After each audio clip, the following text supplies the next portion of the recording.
Good morning students. बच्चों, आज हम लोग सूरदास द्वारा रचित सूरसागर महाकाव्य के विनय शीर्षक से उद्धृत कुछ पंक्तियां पढ़ेंगे,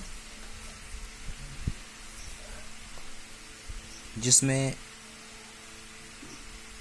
सूरदास जी ने भगवान की, ईश्वर की जो माया है, उनकी जो महिमा है, ईश्वर की कृपा का गान करते हुए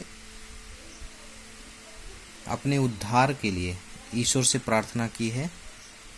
देखिए, अब कै राख लेहु भगवान।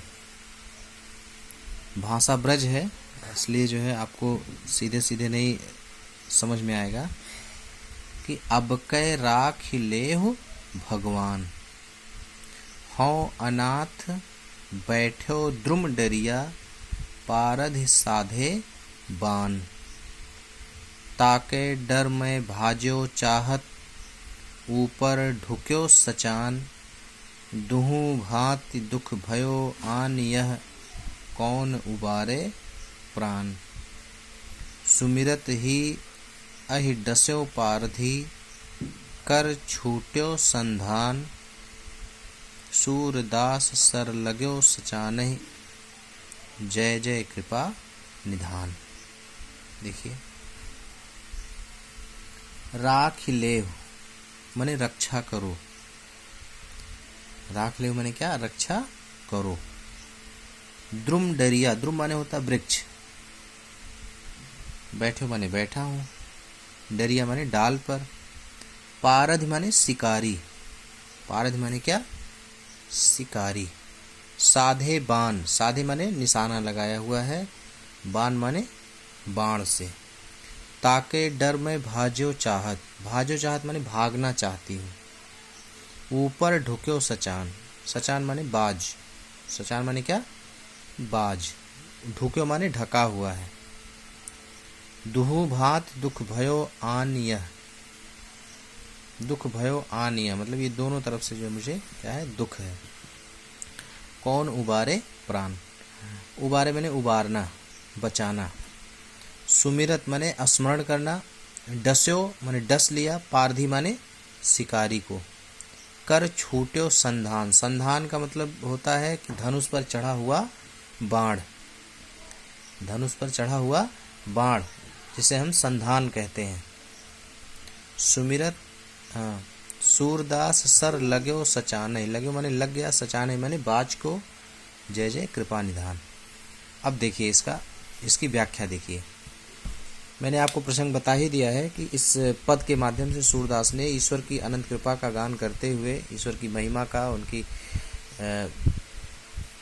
महिमा का गान करते हुए ईश्वर से अपने ऊपर आए हुए दुखों को दूर करते हुए अपने उद्धार के लिए प्रार्थना की गई है। देखिए, अब कै राख लेहु भगवान। सूरदास अपने आराध्य श्री कृष्ण से प्रार्थना करते हुए कहते हैं, हे भगवान, अब कै राख लेहु। इस बार, अब कै माने बार, अब माने इस बार राख लेहु माने रक्षा करो। इस बार आप मेरी रक्षा करो। हे ईश्वर, इस बार आप मेरी रक्षा करो। अब कै राख लेहु भगवान। हे ईश्वर, हे परमात्मा, इस बार आप मेरी रक्षा करो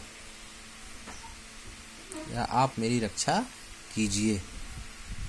हौ अनाथ बैठो द्रुम डरिया, मैं अनाथ बैठो द्रुम डरिया। जीवात्मा रूपी पक्षी।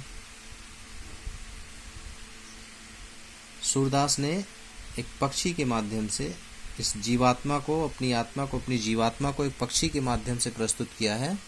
तो उन्होंने कहा कि हौ अनाथ बैठो द्रुम डरिया, मैं अनाथ जीवात्मा रूपी पक्षी बैठो द्रुम डरिया। द्रुम माने वृक्ष। कैसा वृक्ष? संसार रूपी वृक्ष। इस संसार रूपी वृक्ष की डाल पर बैठा हूँ। मैं अनाथ जीवात्मा रूपी पक्षी इस संसार रूपी वृक्ष की डाल पर, देखिए, हौ अनाथ बैठो द्रुम डरिया। अनाथ, मैं अनाथ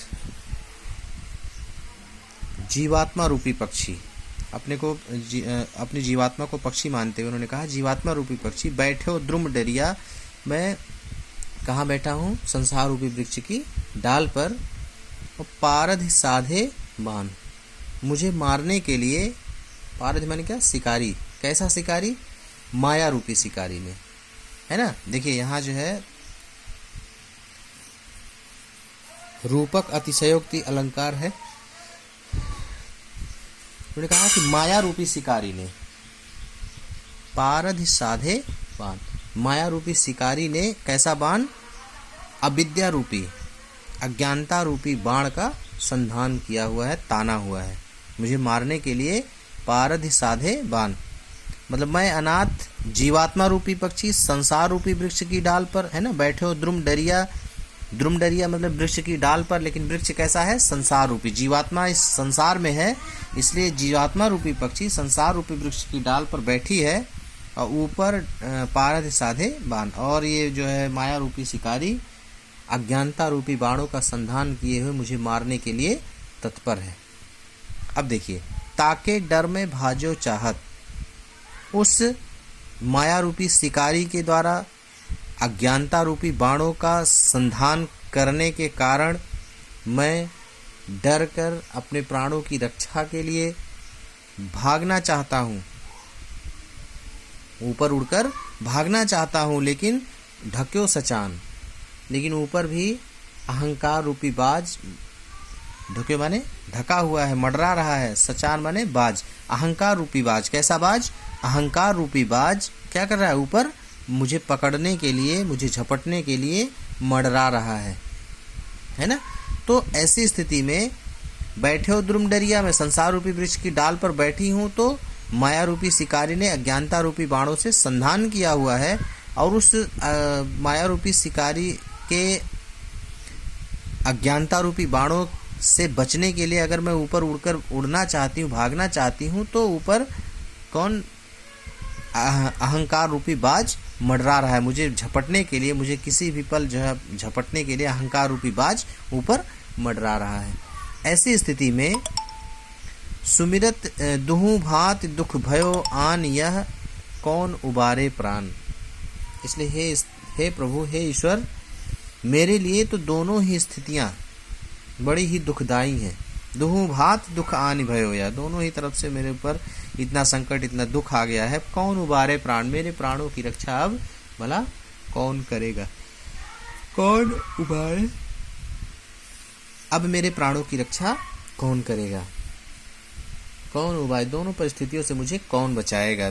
दोनों संकटों से मुझे कौन बचाएगा? दुहु भांति दुख भयो आन, या मेरे ऊपर जो है दोनों तरफ से संकट आ गया है, अब मेरे प्राणों की रक्षा कौन करेगा? इस प्रकार सुमिरत ही अहिडस्यो पारधी, इस प्रकार सुमिरत ही अहिडस्यो, ईश्वर के इस प्रकार के स्मरण करते ही, है ना, इस प्रकार से जीवात्मा ने ईश्वर का स्मरण किया, और ईश्वर का, भगवान का स्मरण करते ही अहिडस्यो पारधी, माया रूपी शिकारी को, अहि माने सर्प होता है, अहि माने क्या? सर्प। कैसा सर्प? ज्ञान रूपी सर्प ने, कैसे शिकारी को? माया रूपी शिकारी को ज्ञान रूपी सर्प ने क्या किया? डस्यो, डस लिया, है ना। ईश्वर का स्मरण करते ही, उस जीवात्मा रूपी पक्षी के द्वारा ईश्वर का स्मरण करते ही माया रूपी शिकारी को ज्ञान रूपी सर्प ने क्या किया? डस लिया। कर छूट्यो संधान, और उसके हाथों में संधान किया हुआ, धनुष पर चढ़ाया हुआ बाण भी छूट कर किसको लगा? सचानहि, सर लगे सचानहि माने बाज को, छूटा हुआ संधान किया हुआ बाण भी छूट कर किसे लग गया? ऊपर मंडरा रहे उस बाज को लग गया। इस प्रकार से शिकारी की भी मृत्यु हो गई, और उसके हाथ से छूटा हुआ जो अज्ञानता रूपी बाण था वह अहंकार रूपी बाज को लगा, और उस बाज की भी मृत्यु हो गई। जय जय कृपा निधान। इस तरह से जो है यह अविद्या रूपी बाण जो कि अहंकार रूपी बाज को लगा, तो जीवात्मा रूपी पक्षी को ग्रसने के लिए जो मंडरा रहा था जो बाज, उस बाज की भी मृत्यु हो जाती है। इस प्रकार ईश्वर ने उस जीवात्मा रूपी पक्षी को दोनों दुखों से बचा लिया। और सूरदास जी कृपा के सागर, दया के सागर, उस परमात्मा की जय जयकार करते हैं, परमात्मा की जय जयकार करते हैं, उनकी जय बोलते हैं, है ना। जय जय कृपा निधान, मतलब ईश्वर की जय जयकार। जब अपने दोनों तरफ से आए हुए उन संकटों से जब स्वयं को बचा हुआ पाते हैं तो वो ईश्वर की जय जयकार करने लगते कि हे ईश्वर, आपने मुझे, मेरे प्राणों को बचा लिया।